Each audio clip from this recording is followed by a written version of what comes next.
Assalamualaikum warahmatullahi wabarakatuh. Bismillahirrahmanirrahim. Alhamdulillahi rabbil alamin.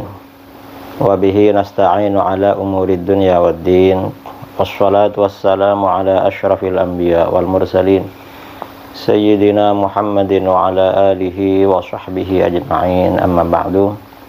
Saudara-saudara kaum muslimin dimanapun Anda berada, khususnya warga Nahdliyin Ahlus Sunnah wal Jamaah di Indonesia dan sekitarnya.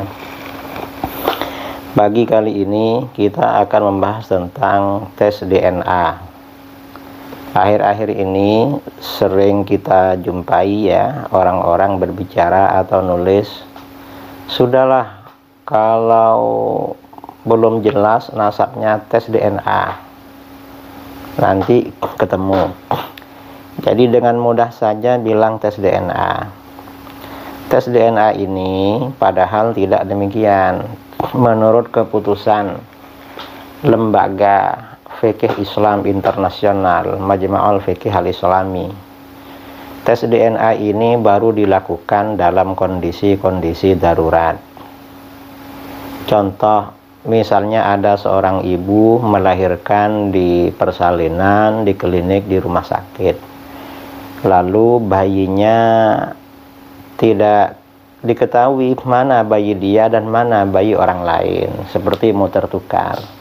Maka ini baru dilakukan tes DNA.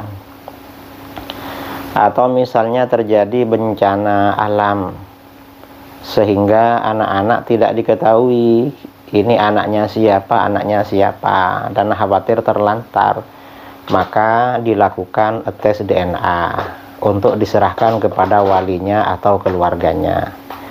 Jadi artinya apa? DNA itu dilakukan dalam kondisi darurat. Adapun di dalam penetapan nasab, orang yang tidak jelas nasabnya atau menafikan, membatalkan nasab, orang yang jelas nasabnya secara syar'i itu tidak bisa dipakai. Contohnya bagaimana? Misalnya si A anaknya orang tua, dia lahir dari orang tua si fulan dan fulanah misalnya. Lalu lama-lama dilakukan tes DNA, memang lahir dari keluarga situ.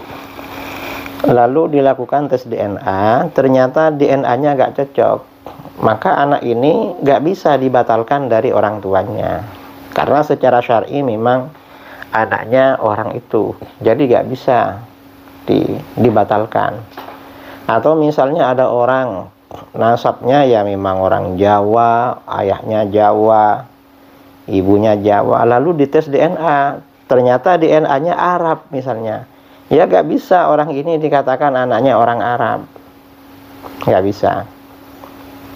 Atau misalnya ada ada orang dites DNA, dilakukan tes DNA dengan orang tuanya gak cocok, malah DNA-nya cocok dengan Raja Brunei atau dengan Raja Saudi, Raja Salman misalnya.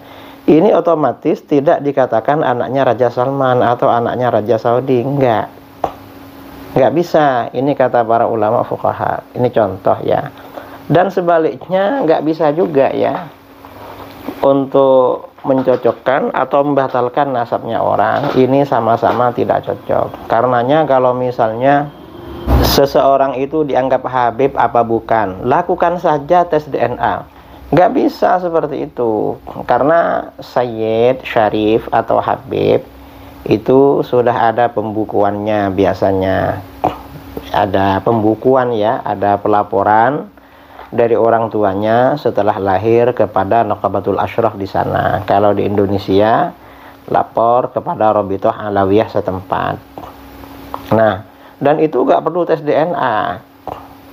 Bahkan dalam menafikan nasab, tes DNA itu gak dilakukan dan tetap mendahulukan proses li'an. Ini seperti yang dikatakan dalam kitab-kitab fikih ini adalah keputusan muktamar atau konferensi fikih Islam dunia. Dan ini fatwanya Syekhul Azhar, fatwanya Syekh Ali Jum'ah, fatwanya Syekh Wahbah Az-Zuhaili dalam Fiqhul Islami wa Adillatuhu, fatwanya mufti Mesir yang sekarang Syekh Syauqi Alam, dan semua mufti-mufti fatwanya seperti ini. Jadi ini saya kira agar jelas ya, agar tidak gagal paham tentang tes DNA. Sekian, mudah-mudahan bermanfaat. Assalamualaikum warahmatullahi wabarakatuh.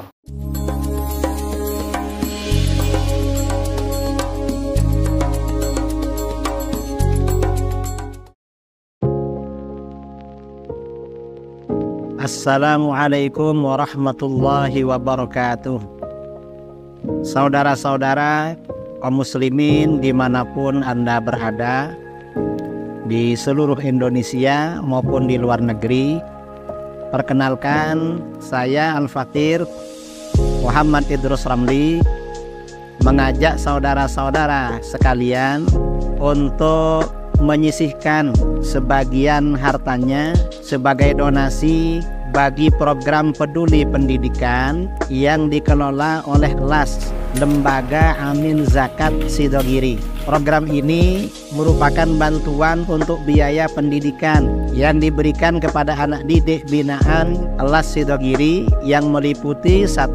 Beasiswa anak yatim dan duafa, 2. Beasiswa anak berprestasi, 3. Peningkatan SDM guru, dan 4.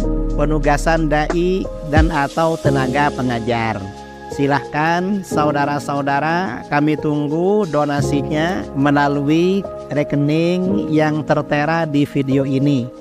Insya Allah harta kita akan semakin berkah, semakin dimudahkan, semakin lancar, semakin bertambah. Amin, Allahumma amin. Dari saya, Assalamualaikum warahmatullahi wabarakatuh.